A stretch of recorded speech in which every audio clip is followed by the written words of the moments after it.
Hello there, and welcome back to another episode of the Smart Start Recreational Therapy Insights by Smart CEUs Hub. I'm your host, Nathan Lamaster, the founder of Smart CEUs Hub. And guys, we are on to week number 33. Can you believe it? We've already been pushing through this year, being consistent every single week on Mondays, pushing these out into the field. And also, hopefully, you've been liking the videos. If you could, and you've already been watching the videos, please hit that subscribe button, that like button, and that notification bell so that you keep getting these in your inbox every single week or on your subscriptions on your YouTube channel so you start seeing them. It really helps the algorithm for these to be boosted up that way, and more people, more rec therapists can get the benefit of what we talk about in these videos. So today, guys, we're going to tackle something that's very relatable, something that many of us feel, but we don't always talk about. It's burnout. So as a helping profession that deals with a lot of clients with a lot of different things going on, right? We are there day in and day out for these people, and sometimes, in a helping profession, no matter what helping profession that is, doing that can actually emotionally drain someone, right? Or physically drain someone if the workload is pretty large. So we're going to talk about how to protect your passion, sustain your energy today, and show up not just as a great professional, but as a healthy human in general, so that you being your best will help you to be the best for your clients. Guys, without further ado, let's dive on in. Let's talk about understanding burnout in recreational therapy. It's more than just being tired, guys. We get tired when we don't have our coffee, maybe we didn't sleep well the last night, those types of things. Burnout is a chronic emotional, mental, and physical exhaustion. Okay, so it can actually happen when you do the same thing over and over again for a long period of time, and you give, and you feel like your tank is never being filled. So eventually your cup will empty out, and you having an empty tank is not good for your clients. So this is essential for you to be a good therapist. Okay, it can come with feeling detached or cynical about going to work. It can come about having a reduced sense of accomplishment, so you don't feel like you're actually doing anything, and that doesn't keep you wanting to continue doing it. It can come out with emotional depletion, irritability and even depression. And not only are you taking that to work, but you're probably taking that home to your families as well. And that's no bueno, okay? So as RTs, our emotional labor is heavy. We're not just organizing activities, we're holding space for trauma, disability, grief, behavioral crises, and many more things that can weigh on us, right? And that's why it is vital to name burnout, and it's vital for us to be proactive in how we respond to it. All right, so self-care is not selfish. Let's reframe the word self-care. And it's not about bubble baths or scented candles, although those can be nice, right? For me, it's like going outside, smoking a cigar, going to the gym, working out, painting. I love to paint various paintings. But self-care is beyond that. It is the daily maintenance of your nervous system. So you're taking care of your nervous system. Okay? You may have heard the scenario where you're on a plane and the stewardess says, all right, in the event of an emergency, from the ceiling we'll drop these masks.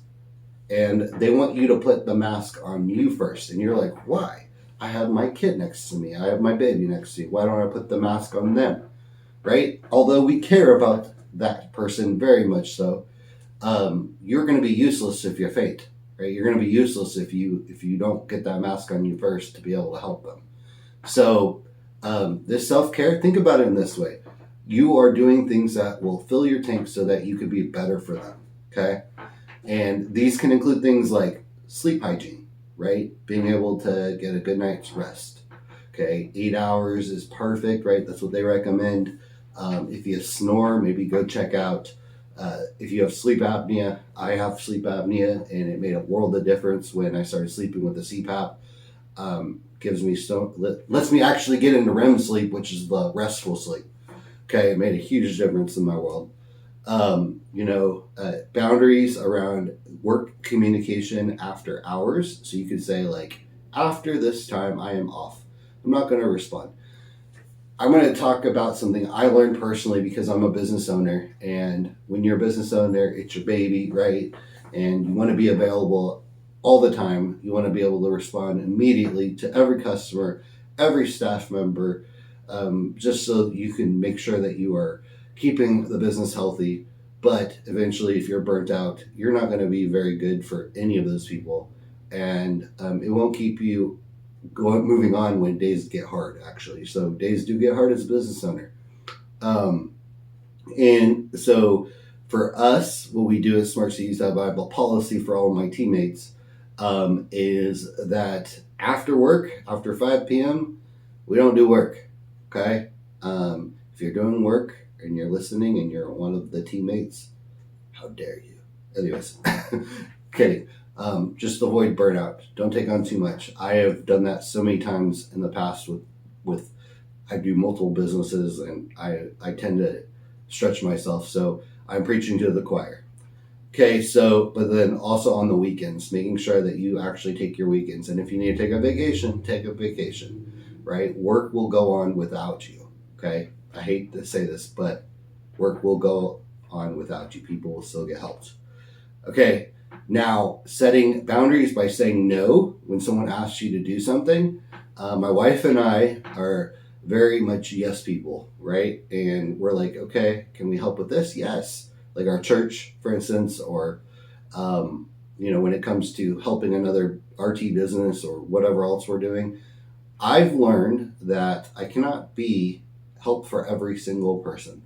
And neither can you, most likely, right? Because you're human, I'm human, we're all human. Okay, so setting your boundaries up by saying no, you might be afraid of what the other person might think about you, but think about this, right? You're having enough self-respect to say no. Okay, you are saying no because you know it's what's best. Okay, and if they have a problem with that, they've got other issues, right? That's their own problem. Okay, asking for help. That's another great way. So some of us are doers and we don't like to ask for help because we're like, either it's going to inconvenience someone else, or it'll cost too much money, or it'll be cheaper if I do it, or all the excuses that come into our minds when we were faced with a task and we're like, okay. But just like anything else, with maturity, with wisdom, comes the idea that you can ask for help. Other people actually sometimes want to help you. Like, they look for ways to be fulfilling and be a blessing to other people, right? And you asking for help gives them an opportunity to do that. Okay, you doing that for everybody else, obviously they appreciate that. They appreciate you sacrificing your time, and you do it for a reason. You do it because maybe you feel good about it yourself, right? Think about how they feel. Okay, they also might be in the same mindset as you. They want to be asked for help. Okay, so they can say no, and you can respect their boundaries as well. Anyways, now nourishing your body. So your mind, your physical health, that includes, diet, making sure you get the right foods in you, exercise, sleep, hydration. If you need medications to help you focus or help with like a condition like depression, no shame in any of that, right? What you're doing is you're taking care of you so that you could be the best you as possible, okay? So self-care is not indulgence, right? It is preparation for what life's going to throw at you. Okay, warning signs that you should not ignore. Okay, watch out for these red flags. Dreading your shift. If you are dreading going to work each and every day, right, that might mean you have burnout. Losing empathy for clients or coworkers, right? You've lost your patience, you lost your ability to stay cool and calm and collected. You might be burnt out. fantasizing about quitting or switching careers or doing that. That might be a sign you're in burnout. Using substances, food, social media to numb out. So I'm going to tell you something. I am a person that it started out really, as a small thing, but alcohol became a really big thing for me. And I started using it to deal with anxiety and deal with not feeling motivated, to kind of get my worries and my fears and my stress to go down so that I could be more productive, right? But eventually that catches up with you, and then you have a lot of problems. And like with alcohol or other substances, right, you need more and more in order to feel the same way. If I could give anybody advice that is doing that, right, get some help now.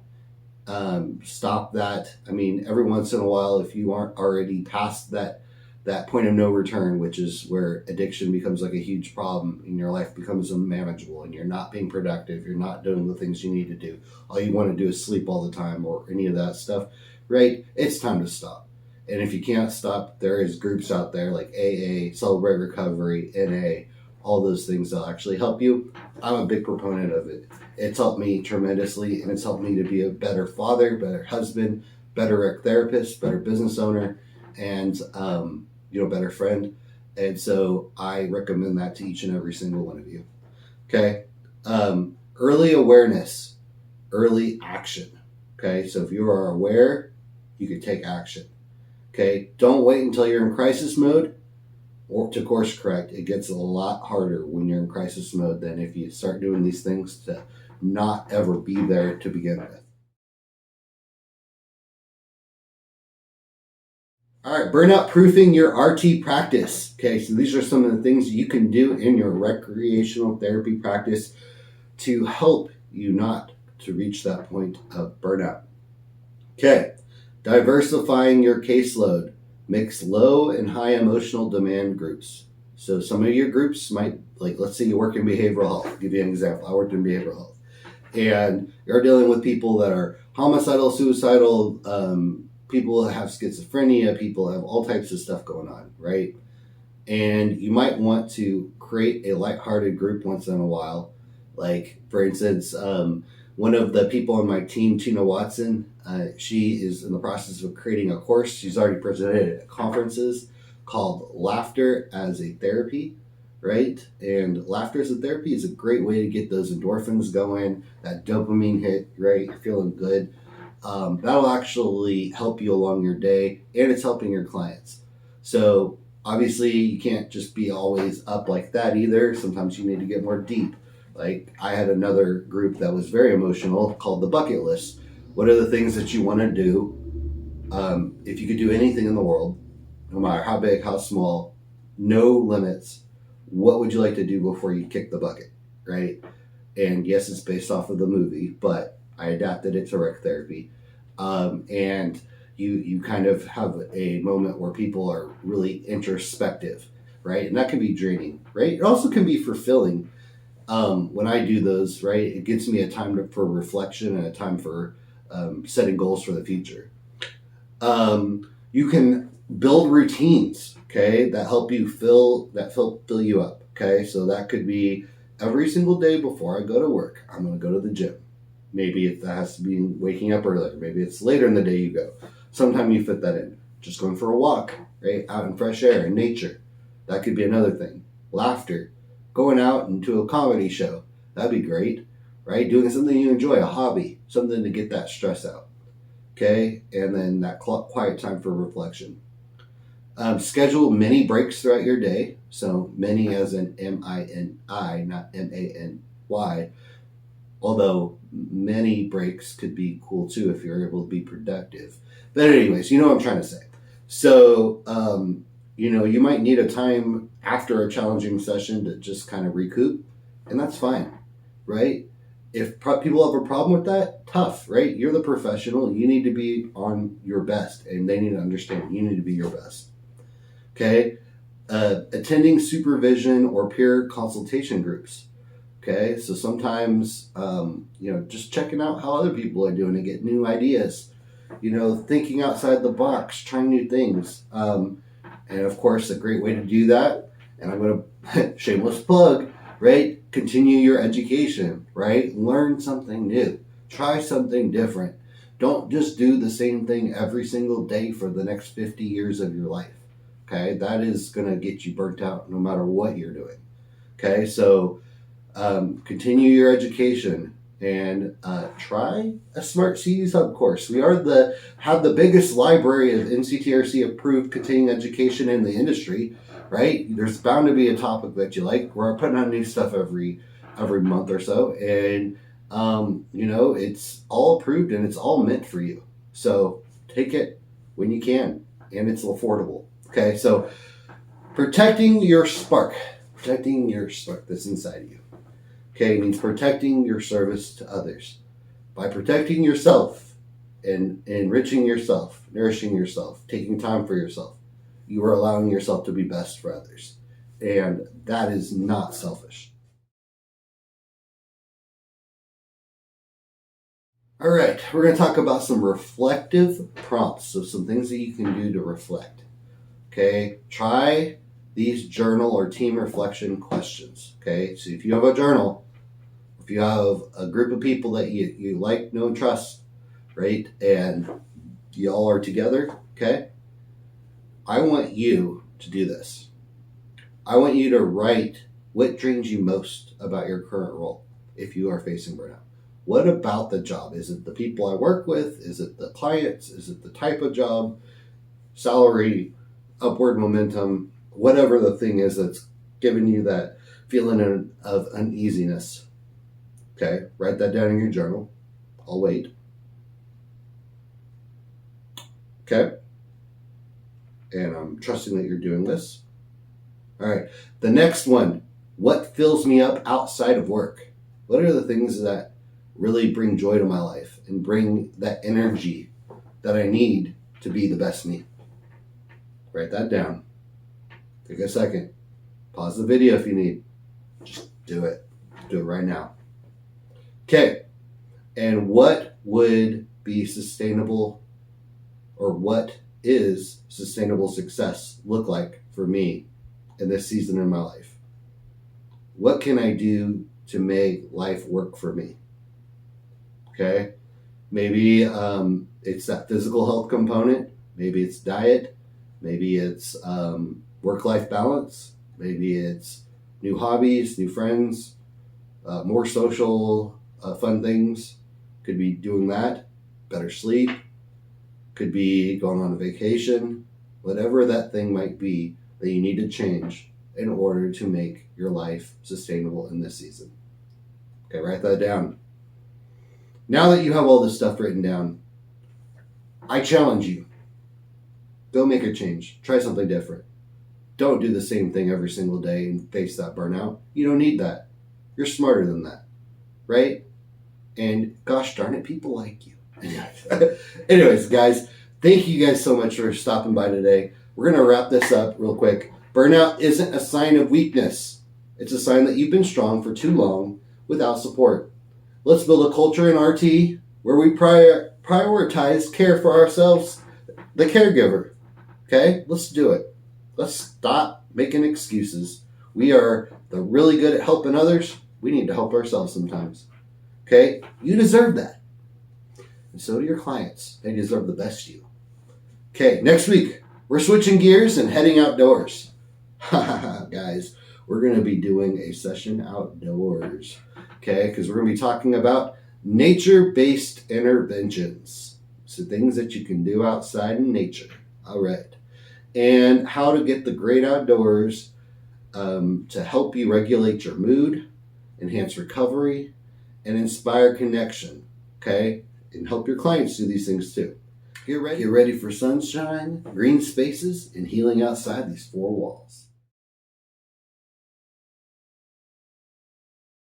All right, guys, have a great week. Happy Monday.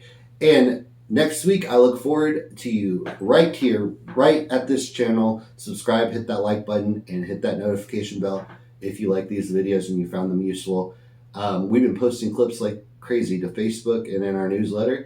And we need to get those subscribers up, guys. Share this video with your RT friends that are facing burnout, maybe other friends in other helping professions as well, because a lot of stuff can be relevant for them. Guys, I hope you have a great week. And as always, recreational therapists, stay classy.